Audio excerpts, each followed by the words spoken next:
My sister abandoned her baby at the hospital. I adopted her and sacrificed my life for 5 years. But when she came back demanding custody, my parents testified against me and called me cruel.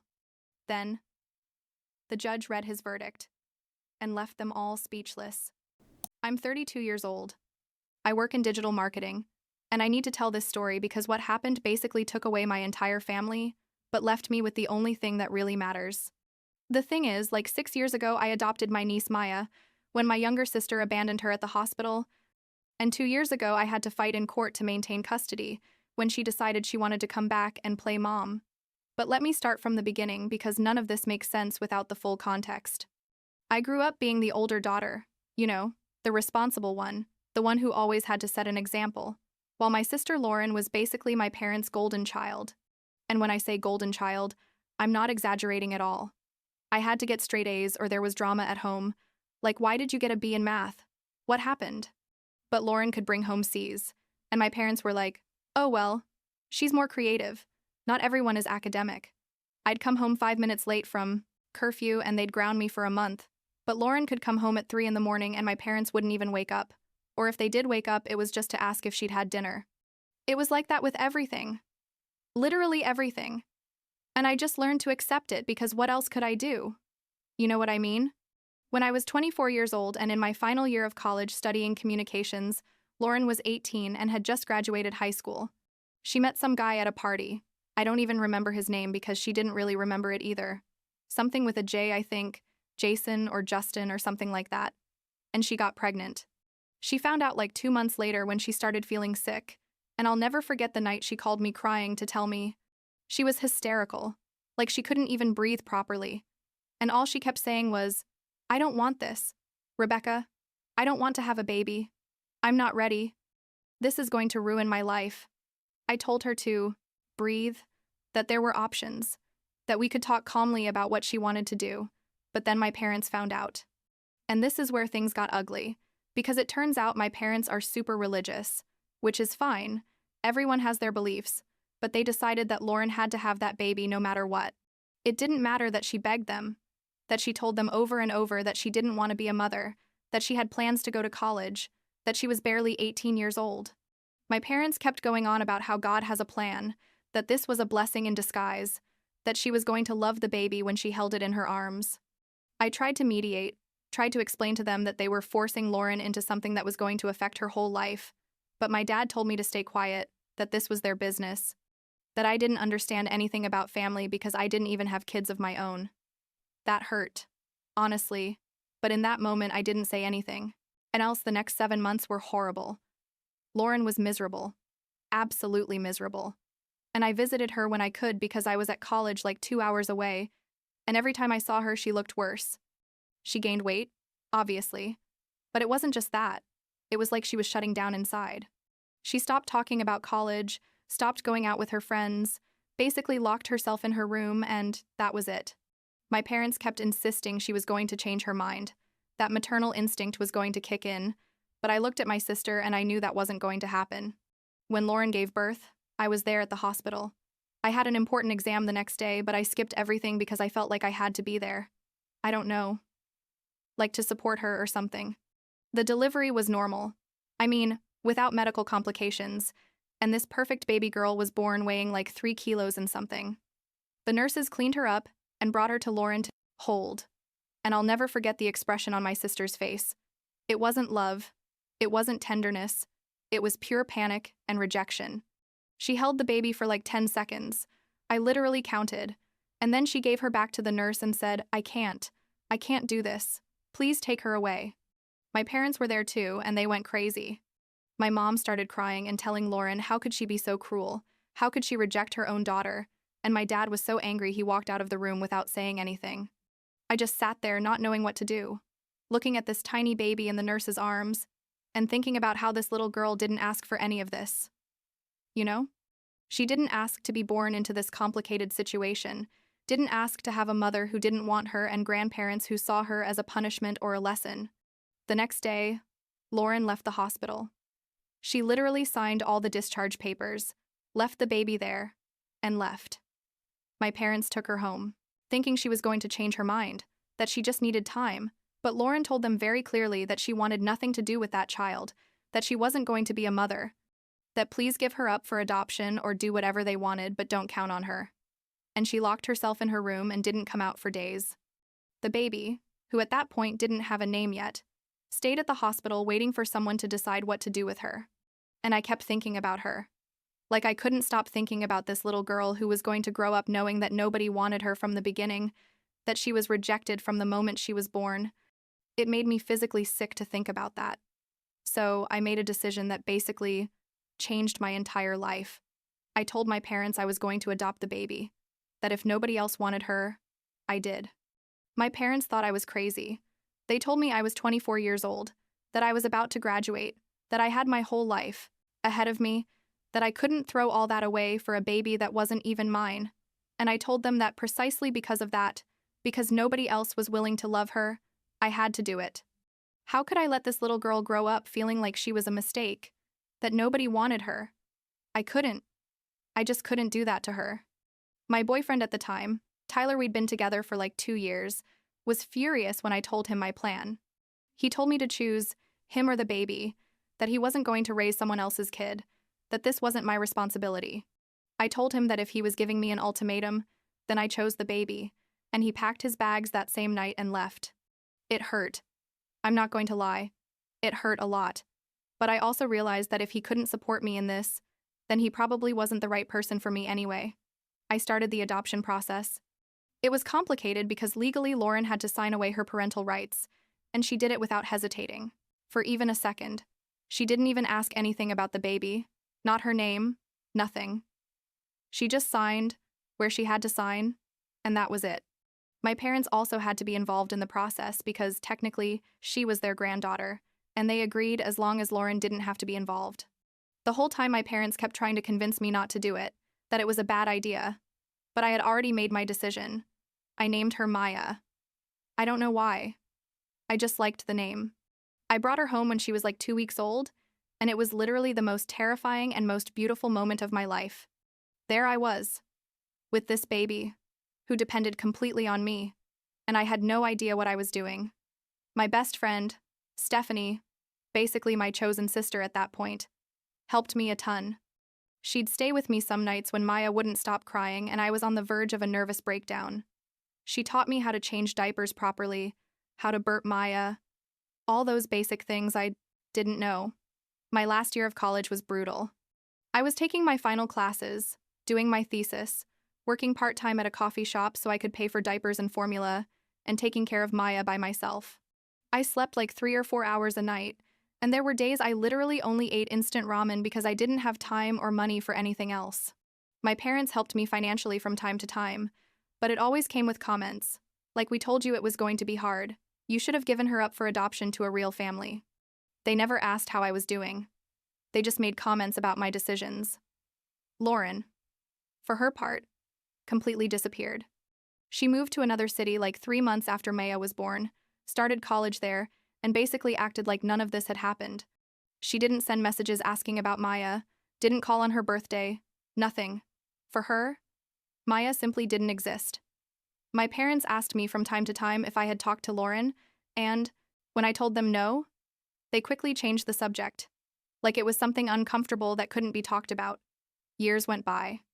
I graduated from college with Maya in my arms at the ceremony because Stephanie held her while I walked to the stage, got a decent job in marketing, and started building a stable life for the two of us. Maya grew up to be an amazing kid, like truly amazing. She was curious, affectionate, super smart. She started kindergarten and made a ton of friends. To her, I was mom, period. She didn't know anything about Lauren, about how she came into my life. Nothing. And I didn't know how or when to tell her that story. So I just kept postponing that conversation. Then, like 2 years ago, when Maya was 5 years old, Lauren showed up. Literally after 5 years of zero contact. She sent me a text message saying, "Hey Rebecca, I know it's been a long time, but I'd like to talk to you about Maya." I stared at that message for like 10 minutes, unable to process what was happening. I called her because this obviously wasn't something that could be discussed over text, and she told me she'd been thinking a lot, that she had matured, that she felt ready to meet her daughter. I told her no. I told her that she had made her decision 5 years ago when she abandoned her at the hospital, that she couldn't just show up now because she felt ready. She started crying and telling me I didn't understand how hard it had been for her, that she was only 18 years old, that my parents had forced her to have that baby, that she needed time to heal. And I told her I understood all that I had never judged her for leaving, but that Maya was my daughter now, that I had raised her, that she couldn't just come into her life and confuse her. But Lauren wouldn't take no for an answer. She started pushing, sending me messages every week, telling me she just wanted to meet her, that she wasn't going to cause problems. I talked to my parents about this, thinking maybe they would support me, but surprise, surprise, they were on Lauren's side. They told me she was the biological mother, that she had a right to meet her daughter, that I was being selfish by not giving her a chance. My mom even said that maybe Lauren could have a role in Maya's life, like as an aunt or something, and that would be good for Maya. I told them that was going to confuse Maya, that she was 5 years old and wouldn't understand why suddenly there was this strange woman in her life. But my parents kept insisting. Eventually, because my whole family was pressuring me and because honestly I was exhausted from fighting, I agreed to let Lauren meet Maya, but I set very clear rules. The visit would be at my house. I would be present the whole time. And we weren't going to tell Maya who Lauren really was. We told her she was an old family friend who wanted to meet her. Maya was 5 years old. At that point, she had just turned 5, and she was super shy with strangers, so when Lauren arrived with a giant teddy bear and a bunch of expensive toys, Maya hid behind me. Lauren tried to be friendly, like she sat on the floor to be at Maya's level, talked to her with that sweet voice adults use with small children, but Maya wasn't interested. After like 20 awkward minutes, Maya went to her room to play alone. Lauren stayed for like another hour, talking to me about her life. Apparently she was working at an art gallery and living with her boyfriend, and then she left. I thought that would be it, that she'd realize there was no real connection and let it go. But Lauren started coming often. Every 2 weeks or so, she'd show up with more gifts, more toys, always super expensive stuff I could never afford. She started winning Maya over that way, buying her affection. And it worked. Because Maya started getting excited when Lauren came, started asking me when the pretty lady with the gifts was coming back. I hated that. Hated seeing how Lauren was, using material things to create a connection, but I didn't know how to stop it without looking like the bad guy. After like 3 months of these visits, Lauren asked me to let her take Maya to her apartment for the weekend. Just her and Maya, so they could get to know each other better without me watching every second. I told her absolutely not. That wasn't going to happen.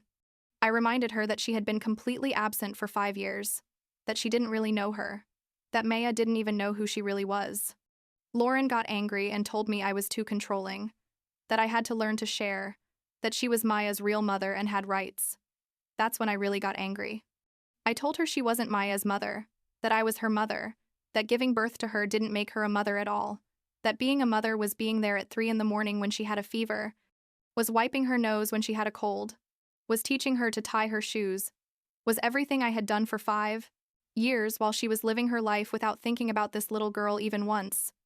Lauren yelled at me that I had no idea what she had been through, that I couldn't judge her, and she left in a fury. I thought maybe that would be the end.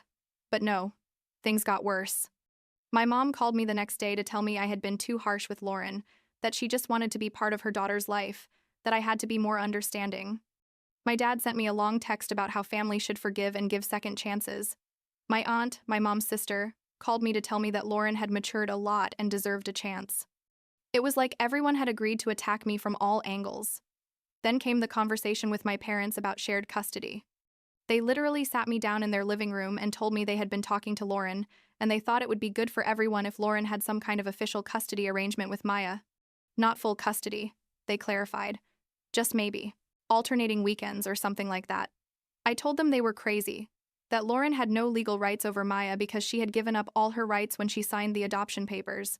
My dad told me I was being selfish, that I was using Maya to punish Lauren for past mistakes, that I wasn't thinking about what was best for Maya.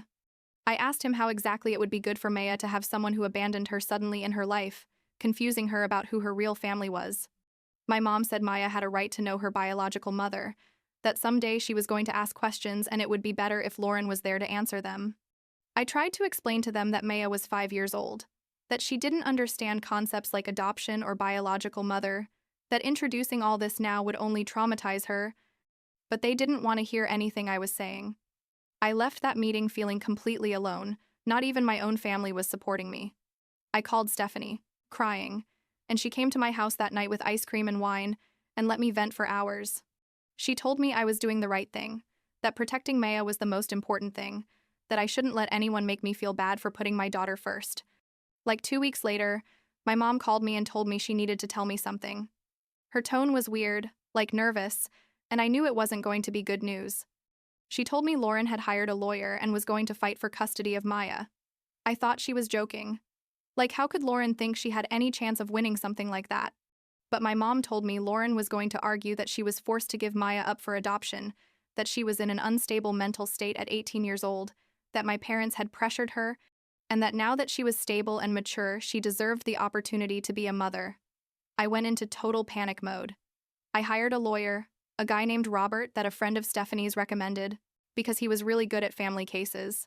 I told him everything, from the beginning to that moment, and he told me my case was strong because I had legally adopted Maya, and Lauren had voluntarily given up her rights. But he also warned me that courts sometimes favor reunification with biological parents, especially if the parent can demonstrate they've changed and are stable. He told me to prepare for a long and ugly fight. Lauren started doing things to intimidate me. She'd show up at Maya's school right at dismissal time, like she'd wait outside the gate and watch me with this smile that gave me goosebumps. She didn't approach Maya or anything. She just stood there watching me, like to remind me she was there and wasn't going away. Once I saw her talking to Maya's teacher, and when I asked the teacher afterwards what she wanted, she told me Lauren had introduced herself as Maya's aunt and was just asking how she was doing in class. I immediately clarified to the teacher that Lauren didn't have permission to talk about Maya or approach her, and I put Lauren on the list of people prohibited from picking Maya up from school. The case went to court like 6 months later. It was the most stressful 6 months of my life. I was sleeping badly, eating badly, and trying to keep everything normal for Maya, who obviously noticed something was happening but didn't understand what. I told her mommy was working a lot, that's why she was so tired, and she'd hug me and tell me everything was going to be okay, and I'd start crying after she fell asleep, thinking that maybe it wasn't going to be okay, that maybe a judge was going to decide Lauren deserved to have Maya. The day of the hearing was surreal. I walked into that courtroom and there were my parents, sitting on Lauren's side. They didn't even look at me when I walked in. Lauren was dressed all conservative, like in a navy blue dress with her hair pulled back, looking all professional and respectable. I was in jeans and a blouse because Robert had told me to look like a normal mom, not like I was trying to impress anyone. Lauren's lawyer started her case arguing exactly what my mom had told me, that Lauren had been forced to have a baby she didn't want at 18 years old, that my parents had pressured her for religious reasons, that she was in a very vulnerable mental state, and that the adoption hadn't really been voluntary. They presented psychological reports showing Lauren had suffered from severe postpartum depression, which was probably true, and that she hadn't been in a condition to make important decisions. Her lawyer also argued that Lauren was now a stable person with a good job and a serious relationship, and that Maya deserved to know her biological mother. Then it was my turn. Robert presented all the adoption papers showing Lauren had voluntarily given up her rights. He brought the social worker who had handled the original case, and she testified that Lauren had been very clear that she didn't want to raise Maya, that she had rejected support services for young mothers, that she had expressed multiple times that her decision was firm. Robert also called Stephanie as a witness, and she talked about how she had watched me raise Maya from day one, how Maya called me Mom, how we were a stable family unit. The hardest part was when it was my turn to testify. Lauren's lawyer asked me a bunch of questions trying to make me look bad, like insinuating that I had manipulated the situation to keep Maya, that I had used the fact that Lauren was young and unstable to force her to give up her rights. He asked me if I had ever considered giving Lauren the opportunity to be a mother, if I didn't feel guilty about taking her daughter away. I told him I didn't take anything from anyone, that Lauren left Maya at the hospital and walked away, that for 5 years she didn't ask about her even once, that I was the one who was there every day, giving her love and stability. Lauren's lawyer then asked if I didn't think it was important for Maya to know her roots, to know her biological mother. I told him Maya would have all the answers about her roots when she was old enough to understand, but that right now introducing Lauren into her life would only cause confusion and pain. I told him Maya was happy, that she was well-adjusted, that she had friends and was doing well in school, and that there was no reason to disrupt that stability just because Lauren had suddenly decided she wanted to play mom. Lauren also testified. She cried a lot, talking about how she regretted her decisions, about how every day she thought about Maya and wondered how she was doing, about how she'd been in therapy working through her traumas and now felt ready to be the mother Maya deserved. Honestly, it was a pretty convincing performance, and for a moment I was scared the judge would believe her. My parents also testified in Lauren's favor. My dad talked about how Lauren was a good person who had made a mistake when she was young, and that everyone deserves second chances. My mom talked about how she believed Maya would benefit from having her biological mother in her life. That family was important. Neither of them mentioned how I had sacrificed my life to raise Maya, how I had been there alone for 5 years doing everything. To them, I simply didn't exist in this equation. The judge took like 2 weeks to make his decision. They were the longest 2 weeks of my life. I couldn't eat, couldn't sleep, could only think about all the possible scenarios. What would happen if I lost? Would I have to share custody with Lauren? Would I have to explain to Maya who Lauren really was? How would that affect her? When the day of the decision finally came, I went back to that court feeling like I was going to throw up. The judge read his decision and basically said that while he understood Lauren's position and recognized she had been young when she made her decisions, Maya's rights were the most important thing, not Lauren's wishes. He said Maya had been in a stable and loving environment for 5 years, that I had been her only mother during all that time, and that there wasn't enough evidence that introducing Lauren into her life at this point would be in Maya's best interest. He denied Lauren's petition completely and granted me full continued custody. I walked out of that court and started crying in the parking lot. I cried so much that Stephanie had to drive home because I couldn't even see straight. They were tears of relief, of exhaustion, of all the emotions I had been holding in for months. I had won. Maya was safe with me, and nobody could take her away from me. Lauren didn't try to contact me again after that. My parents called me once to tell me I was being cruel and that someday I was going to regret keeping Lauren away from Maya, and I told them I respected their opinion, but my responsibility was to Maya, not to Lauren or to them. That was basically the last real conversation I had with my parents. We still text each other on holidays, like Merry Christmas and stuff like that, but there's no real relationship there anymore. And honestly, I'm at peace with that. Maya is almost 8 years old now. She still doesn't know the whole story about Lauren, and I keep thinking about when and how to tell her. My plan is to do it when she's old enough to process it. Maybe when she's 11 or 12. For now, she's just a happy kid who loves unicorns and math. She's super good with numbers, like she surprises me all the time, and who thinks her family is her, me, and Stephanie, who's basically her aunt at this point. I don't know if I made all the right decisions in all of this. Honestly, I don't know. But I do know I did everything to protect Maya, to give her a stable life where she knew she was loved and wanted. And at the end of the day, that's what matters, I guess.